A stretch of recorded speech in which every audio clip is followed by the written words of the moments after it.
엔비디아가 중국 로봇 기업을 찍었다면 한국 시장은 밀린 겁니까? 아니면 다음 순환에 문이 열린 겁니까? 이건 단순히 중국이 이겼다는 이야기가 아닙니다. 그럼 왜 두산 로보틱스는 5월부터 외국인 보유 비중이 늘었을까요? 왜 네이버와 삼성 SDS, LG, CNS 같은 소프트웨어주가 뒤늦게 움직였을까요? 오늘은 현상에서 동기에서 결과로 내려가겠습니다. 작은 결론부터 말씀드리면 시장은 겁먹은 게 아니라 다음 몸을 찾고 있습니다. 그 몸이 무엇인지 보이십니까? 겉으로 보면 이 장면은 로봇주 뉴스입니다. 엔비디아가 인간형 로봇 플랫폼 파트너로 중국 유니트리와 협력한다.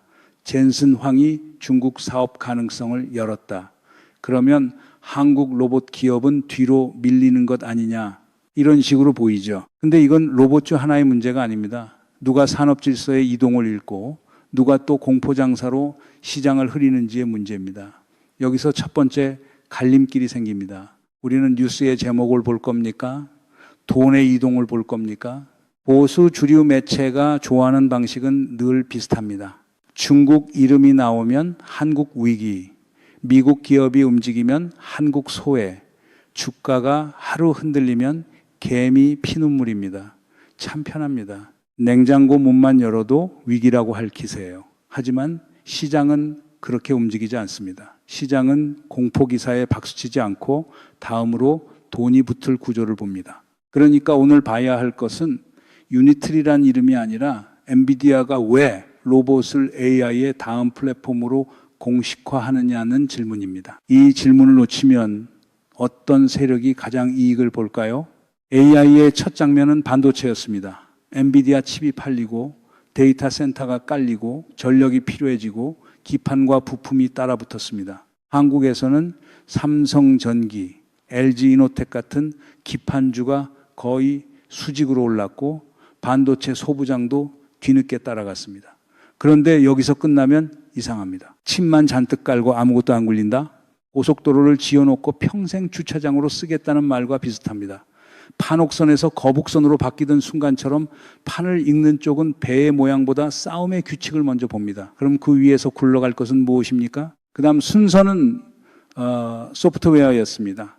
미국에서 오라클, 팔란티어, 마이크로소프트가 다시 힘을 받기 시작했습니다. 한국에서는 네이버, 카카오, 삼성, SDS, LG, CNS가 그 흐름에 반응했습니다. 네이버는 작년 중순부터 소프트웨어도 간다는 기대를 받았지만 1년 가까이 투자자들의 속을 태웠습니다. 차트를 만들다가 다시 무너지기도 했고 기다리던 사람들은 거의 링 위에서 그로기 상태가 됐죠. 그런데 갑자기 다시 거래량이 붙고 고점을 두드립니다.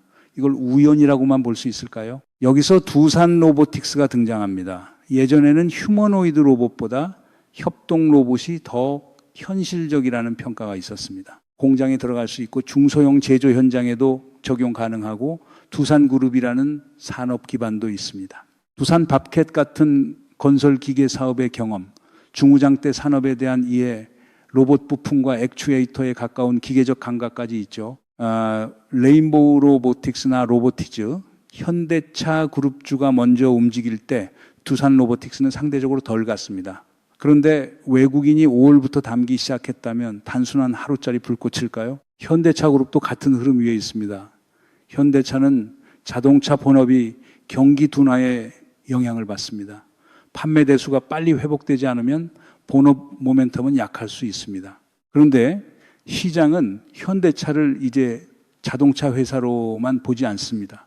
현대모비스는 로보틱스 사업을 전담하는 축으로 재평가되고 현대오토에버는 자율주행과 피지컬 AI의 소프트웨어 축으로 익힙니다. 현대위아는 스마트 팩토리와 로봇 그리고 방산사업 매각 이후 재투자 가능성까지 연결됩니다. 자동차 회사가 옷을 갈아입는다면 투자자는 차를 보는 겁니까? 아니면 차 안에 들어갈 두뇌와 팔을 보는 겁니까?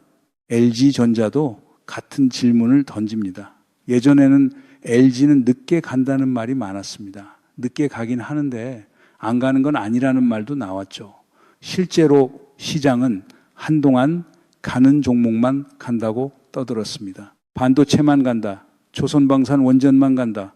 LG는 답답하다. 네이버는 지친다. 카카오는 끝났다. 이런 말들이 돌았습니다. 그런데 순환은 없는 게 아니라 느린 겁니다. 한강의 물도 하루아침에 산업단지를 만든 게 아닙니다. 천천히 흘렀고 어느 순간 판이 바뀌었습니다. 지금도 그런 느린 순환이 시작된 것이라면 우리가 놓치고 있는 다음 타자는 무엇일까요?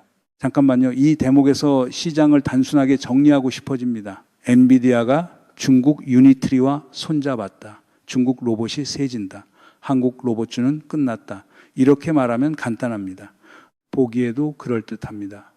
보수 주류 매체가 좋아할 만한 제목도 나옵니다.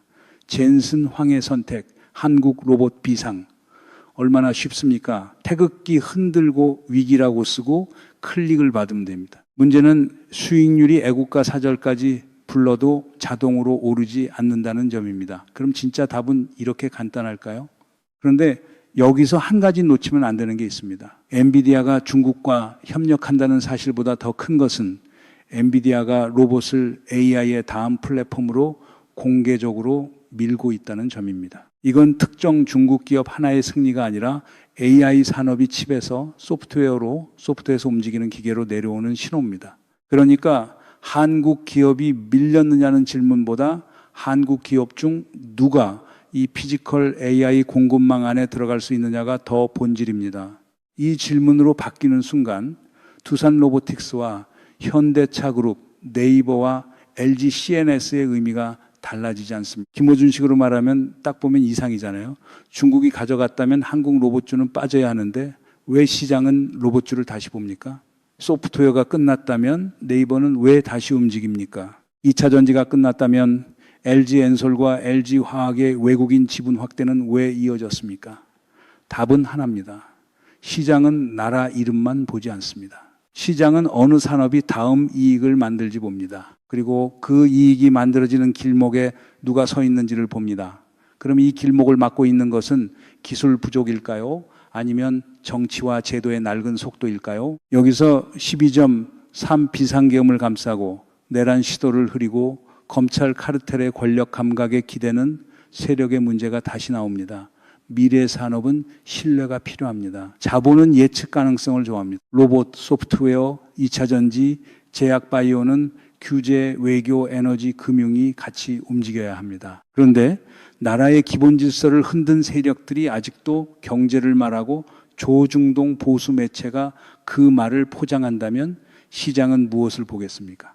엔비디아 뉴스보다 더 깊은 리스크가 여기 숨어 있는 것 아닙니까? 문제는 여기서부터입니다.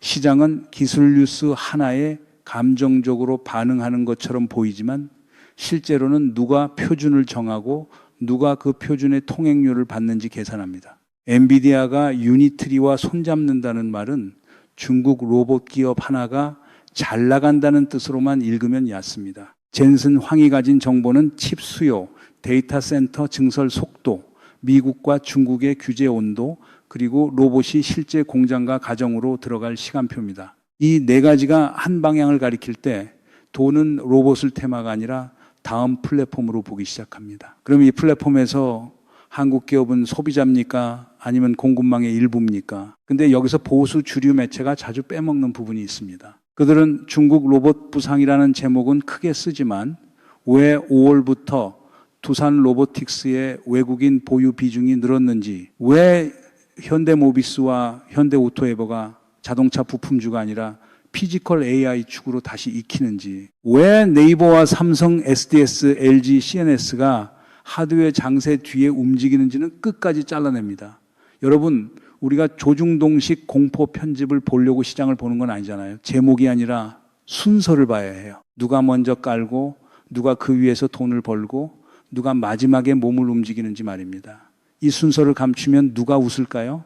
첫 번째 결정자는 엔비디아입니다.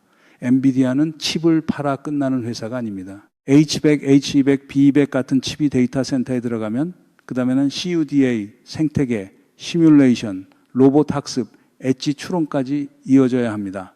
하드웨어가 한번 팔리고 끝나면 멀티플이 줄어듭니다. 하지만 그 하드웨어가 로봇의 두뇌가 되고 공장의 팔이 되고 자율주행의 눈이 되면 반복 수익의 길이 열립니다. 이게 엔비디아가 로봇을 보는 동기입니다. 단순히 유니트리가 예뻐서 손잡은 게 아닙니다. 실리콘밸리는 사랑도 계산서부터 쓰는 동네예요. 다음 계산서는 누구에게 날아갈까요? 두 번째 행위자는 미국 정치권입니다. 트럼프가 중국과 다시 말을 섞고 젠슨 황이 그 흐름 속에서 중국 사업 가능성을 언급했다면 그 안에는 허용과 제한이 같이 들어 있습니다. 미국은 중국 시장을 완전히 버리기 어렵습니다. 동시에 패권의 핵심 기술을 완전히 넘길 수도 없습니다. 그러니까 협력은 열대, 표준과 칩과 소프트웨어의 목줄은 미국 생태계 안에 남겨두려는 겁니다. 이 지점에서 한국 기업의 자리가 생깁니다. 중국과 미국 사이에서 밀리는 게 아니라 규제의 벽 안쪽에 들어갈 수 있는 신뢰 공급망이 되느냐의 문제입니다. 그런데 한국 정치는 이 신뢰를 키우고 있습니까? 깎아먹고 있습니까? 세 번째 행위자는 클라우드와 데이터 센터 운영자입니다. 이들은 GPU를 사놓고 전기 요금만 내는 자선 사업자가 아닙니다. 데이터 센터는 전력, 냉각, 네트워크, 보안, 운영 인력이 한꺼번에 들어가는 거대한 고정비 덩어리입니다. 이 비용을 회수하려면 생성형 AI 서비스만으로는 부족합니다. 제조, 현장, 물류창고, 병원, 자동차, 국방, 스마트 팩토리로 AI가 내려와야 합니다. 로봇은 그 비용 회수의 통로가 됩니다. 칩 수요가 로봇 수요로 이어지고 로봇 수요가 다시 배터리와 소프트웨어 주문으로 번지는 구조입니다. 그럼 데이터 센터의 다음 고객은 챗봇 사용자일까요? 아니면 움직이는 공장일까요? 네 번째 행위자는 완성차와 제조 대기업입니다. 현대차 그룹은 자동차 판매 대수만으로 프리미엄을 받기 어려운 구간에 들어갔습니다. 경기 둔화가 있고 소비가 약하고 전기차 캐즘도 한번 시장을 때렸습니다. 그런데 현대모비스가 로보틱스 축으로 익히고 현대오토에버가 자율주행과 소프트웨어 솔루션의 핵심으로 익히고 현대위아가 방산 사업을 정리해 로봇과 스마트 팩토리에 집중할 수 있다는 이야기가 나오면 투자자의 모델이 바뀝니다. 자동차 몇 대를 팔았느냐에서 움직이는 AI를 몇 개의 산업에 심을 수 있느냐로 바뀌는 겁니다. 이 변화를 못 읽으면 차트만 보고도 길을 잃지 않겠습니까? 다섯 번째 행위자는 소프트웨어 기업입니다. 네이버, 카카오, 삼성, SDS, LG, CNS는 한동안 답답했습니다. 네이버는 작년 중순부터 기대를 받았지만 박스권을 만들다가 다시 깨졌고 기다린 투자자들은 거의 체력장을 3번 돈 표정이 됐습니다. 그런데 미국에서 오라클, 팔란티어, 마이크로소프트가 다시 반응하자 한국 소프트웨어도 움직입니다. 이유는 간단합니다. 반도체는 소프트웨어를 굴리려고 깐 레일입니다. 레일을 수천억, 수조 원 들여 깔았는데 기차를 안 굴린다? 그건 산업 전략이 아니라 철도박물관입니다. 그럼 다음 기차표는 누가 팔게 될까요? 여기서 가격대도 중요합니다. 네이버는 30만 원 위 매물대를 넘느냐가 시장의 심리선을 가르는 지점으로 제시됐고 LG, CNS는 10만 원 아래로 내려오면 다시 볼만하다는 이야기가 나왔습니다. 이 숫자들은 매수 버튼을 누르라는 신호가 아니라 시장이 어디서 부담을 느끼고 어디서 다시 욕심을 내는지 보여주는 표시판입니다. 외국인과 기관은 이런 표시판을 봅니다. 개인은 뉴스 제목을 보고 큰 돈은 가격대와 거래량과 섹터 순서를 같이 봅니다. 그러면 지금 우리는 헤드라인을 읽고 있습니까? 주문표를 읽고 있습니까? 여러분 이거 한번 보이세요? 가는 종목만 간다고 했는데 LG전자가 뒤늦게 움직이고 소프트웨어는 끝났다고 했는데 네이버가 고점을 다시 두드리고 2차 전지는 캐즘으로 끝났다고 했는데 LG엔솔과 LG화학에는 외국인 지분 확대 흐름이 이어집니다. 이건 시장이 갑자기 마음씨가 좋아져서 골고루 나눠주는 장면이 아닙니다. 하드웨어에서 소프트웨어로, 소프트웨어에서 로봇과 배터리로 이익의 위치가 내려오는 과정입니다. 이 흐름을 막을 수 없다면 다음 피해자는 누가 아니라 다음 수혜자는 누구입니까? 여기서 2차 전지도 다시 보셔야 합니다. 작년 10월부터 2차 전지 종목은 바닥권에서 움직이기 시작했지만 LG엔솔 계약 해지, 금양 상장 폐지 사태 같은 악재가 찬물을 끼얹었습니다. 그런데 1분기 실적 발표 이후 업황 턴어라운드가 보이고 LG엔솔의 미국 에너지 기업 계약 같은 새 이야기가 붙습니다. 2조 4천억 원 규모 계약 뉴스처럼 구체적인 주문이 나오면 과거 악재의 무게는 조금씩 줄어듭니다. 전기차 캐즘은 과거 악재가 되고 ESS, 데이터 센터, 로봇 배터리는 미래 수요가 됩니다. 삼성, SDI, LG엔솔, 에코프로비엠, 포스코퓨처엠 같은 기업의 실적 전망이 2026년 이후로 다시 돌아서는 그림이라면 시장은 과거 손실을 볼까요? 미래 증문서를 볼까요? 제약바이오는 또 다른 대기실입니다. 한국에서 금리 인상 이야기가 나오니 성장주는 어렵다고 단정할 수 있습니다. 하지만 미국이 금리 인하의 문을 열면 이야기가 달라집니다. 미국 나스닥 SP500 반도체 지수는 날아갔지만 나스닥 생명공학 지수는 한동안 못 갔습니다. 유가가 잡히고 전쟁 리스크가 줄고 6월 중순 FOMC가 완화적 신호를 주면 바이오의 할인율이 달라집니다. 네이처셀, D&D 파마텍, 한올바이오 파마, 한미약품 같은 개별 호재가 5월 말부터 6월 초 사이에 툭툭 나오는 것도 분위기 전환의 예고편일 수 있습니다. 예고편을 본 뒤 본편을 놓치는 실수를 할까요? AI의 끝은 칩이 아니라 몸입니다. 처음 질문으로 돌아가 봅시다. 이번 엔비디아와 중국 유니트리 협력 이슈에서 우리는 한국이 밀렸나를 물었습니다. 그런데 여기까지 내려오면 질문이 바뀝니다. 이제는 한국 로봇주가 하루 오르느냐 빠지느냐가 아닙니다. 5월부터 외국인이 두산 로보틱스를 담고 미국 소프트웨어가 반등하고 네이버가 1년의 피로 뒤에 다시 움직이고 2차 전지가 계약 해지의 그늘에서 새 주문서로 이동하는 장면이 한 줄로 이어집니다. 그러면 진짜 질문은 한국이 이 피지컬 AI 질서의 제작자가 될 수 있느냐입니다. 이 질문 앞에서 누가 아직도 단기 공포만 팔고 있습니까? 여기서 12.3의 밤을 떠올리지 않을 수 없습니다. 내란 시도는 정치 뉴스에 갇힌 사건이 아닙니다. 자본은 법치의 예측 가능성을 봅니다. 기술기업은 규제의 일관성을 봅니다. 외국인은 한국 시장이 산업 전략을 밀고 갈 국가인지 아니면 검찰 카르텔과 국민의힘 강경파의 권력 게임에 또 흔들릴 나라인지 봅니다. 이재명과 민주당이 마주한 과제는 개인기의 문제가 아니라 낡은 제도와 보수 기득권이 만든 지체를 뚫고 산업 국가의 속도를 회복하는 문제입니다. 그럼 로봇보다 먼저 움직여야 할 것은 무엇일까요? 그러니까 이제 엔비디아와 유니트리 뉴스는 중국 공포 뉴스가 아닙니다. 그것은 한국 정치와 산업이 같은 속도로 움직일 수 있느냐는 압박 시험입니다. 로봇은 공장에 들어가기 전에 먼저 국가의 신뢰 장부에 들어갑니다. 소프트웨어는 서버에 깔리기 전에 규제와 자본의 예측 가능성 위에 깔립니다. 2차 전지는 공장 증설 전에 에너지 정책과 외교의 안정성을 요구합니다. 이걸 모르고 오늘 올랐다 내일 빠졌다만 외치면 시장 분석이 아니라 주식판 날씨 중계입니다. 내일 비 오면 우산 팔고 해 뜨면 선크림 파는 수준으로 국가 전략을 말할 수 있겠습니까?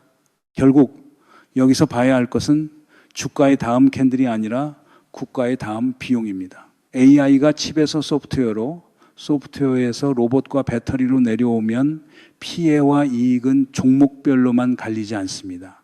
늦게 읽은 개인 투자자는 이미 오른 곳에 들어가 변동성을 떠안고 제조 중소기업은 자동화 투자 타이밍을 놓치고 청년 노동자는 새 일자리가 생기기도 전에 낡은 산업 구조 안에서 임금 정체를 먼저 맞습니다. 6개월, 1년만 지나도 차이는 벌어집니다. 먼저 로봇과 소프트웨어를 붙인 기업은 생산성을 올리고 늦은 기업은 인건비와 전력비와 금리 부담을 동시에 맞습니다. 주식 계좌의 문제가 어느 순간 공장 단가와 고용 구조의 문제가 되는 겁니다. 정치의 비용은 더 큽니다. 자본은 불확실성을 싫어합니다. 특히 로봇, 2차 전지, 제약바이오처럼 규제와 외교와 전력이 같이 움직이는 산업은 정부의 신뢰가 밑바닥입니다. 12.3비 상계엄을 가능하게 한 세력, 그 내란 시도를 흐리거나 감싼 세력, 검찰 카르텔의 권력 감각을 아직도 국가 운영의 중심으로 착각하는 세력이 계속 발목을 잡으면 시장은 차갑게 계산합니다. 외국인은 한국 기업의 기술만 보지 않습니다. 계약이 3년, 5년, 10년 이어질 나라가 맞는지 봅니다. 이재명과 민주당이 맞닥뜨린 과제도 여기 있습니다. 개인 하나의 결단만으로 풀 문제가 아니라 낡은 권력 구조가 만든 지체를 뚫고 산업 국가의 속도를 회복해야 하는 싸움입니다.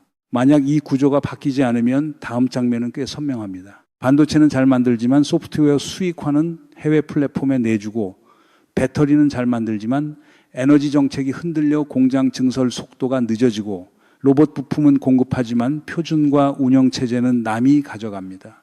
그렇게 되면 한국 기업은 매출은 올려도 마진은 얇아지고, 투자자는 테마만 따라다니다가 조정 때마다 흔들리고, 노동자는 생산성 향상의 과실보다 구조조정의 압박을 먼저 받습니다. 한강의 기적 이후 두 번째 공장을 지어야 할 시점에 우리는 설계도를 쥐는 나라가 아니라 남의 플랫폼 위에 부품을 납품하는 나라로 밀릴 수 있습니다.